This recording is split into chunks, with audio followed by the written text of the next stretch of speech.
I'm Cath Rose. In 2006, I was diagnosed with bipolar. I was diagnosed because after many years of having depression, in a bid to kill myself, I drove my car into a doctor's surgery, and from there, I got the help I needed and also my diagnosis. So, what is bipolar? People just think it's highs and lows. What they don't realise is how high those highs are and how low those lows are. My highs could mean anything, from waking up at 3 o'clock in the morning and suddenly deciding to completely decorate the house, to going on spending sprees and spending thousands and thousands of pounds. Then obviously there comes the lows, where you start feeling the guilt and how awful you've made your family feel, or how at risk you've put your life in. And there comes the depression. I probably tried to kill myself 14, 15 times. I've been in hospital, I've been in ICU. I wanted the pain to go away. I had voices in my head, and the voices are the most scariest thing that you can have. We've all got voices in our head. We all talk to ourselves on a regular basis, but these voices were so scary. Every time I'd look in a mirror, I'd see people behind me where they were just staring constantly at me. And everywhere I look, there would be people just staring. I'd walk through town and it would be as if everybody is just staring at me. If you think of a situation where you're sat there in front of a telly, you've got the volume turned up loud, you've got people behind you whispering and talking in your head, telling you how bad you are, and then you've got a radio in the background and it's out of tune, then you've got the loudest disco music in the world, and that's what your life is about. You're literally carrying that around 24/7.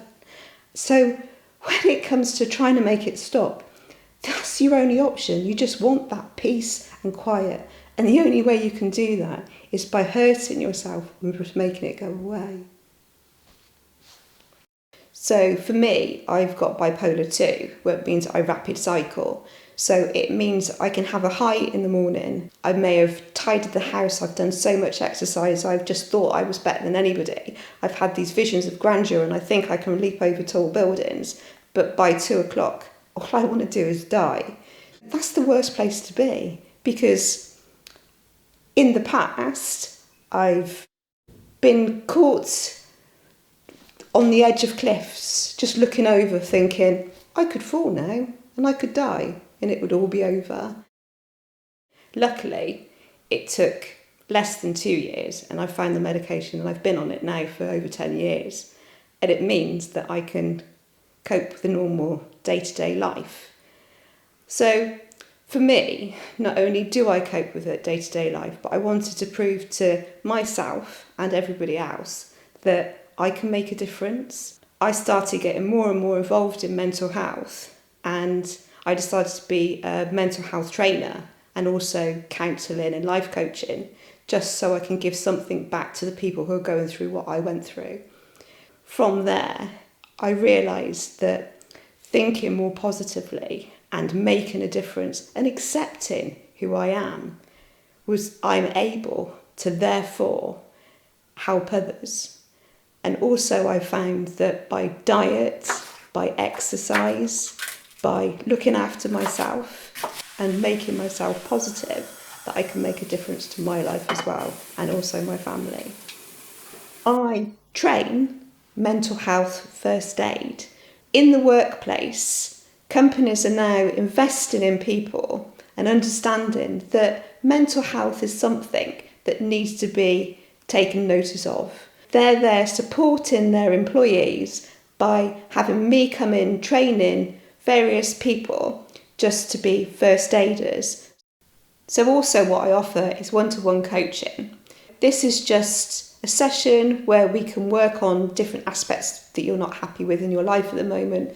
This could be weight management, you might be suffering with anxiety, or it could just be that you just need a plan or just some way of understanding what you're doing and how you're going to get there. So what do I do to cope? I discovered running. That was the main thing that changed my life completely. I needed some social, I needed some exercise, and I needed a purpose. At a local running club, I did the beginners programme, and all of a sudden I was running on a one-to-one basis with people, and they were actually saying, well done for putting one foot in front of the other. The encouragement, the friendliness, the absolute pleasure that I got through running was incredible. I found a family that I could relate to. If I was feeling down one day, they would notice. And it's just the little successes. So, for instance, when I ran parkrun the whole way round without stopping, I remember there was a photo which was put on the local running page, and it was like, this woman's done amazing, she's ran all the way round, and there was about 30, 40, 50 likes just saying, well done, Cath, well done. I cried because at last I felt I belonged to somewhere, and it just gave me such a huge buzz. And I was like, well, what else can I do to challenge myself? I started cycling and I entered triathlons, and I'm learning how to swim. I've got a turbo trainer and I've got a treadmill at home.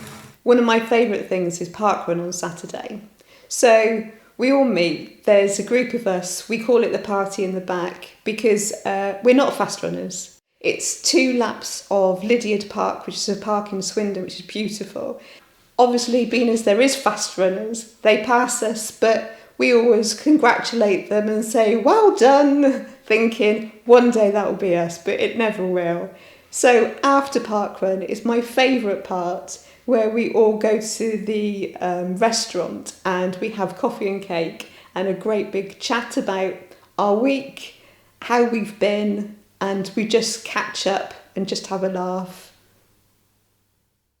It's easy for me to understand now if I'm just having a bad day or if it's bipolar symptoms, because I can recognise that now in myself.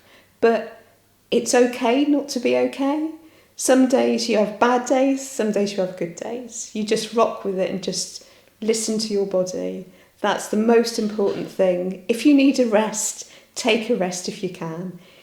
Just take a bath. Just have an early night. Just look after yourself. Again, diet, exercise, it's so important to you, and it's also important to your mental health.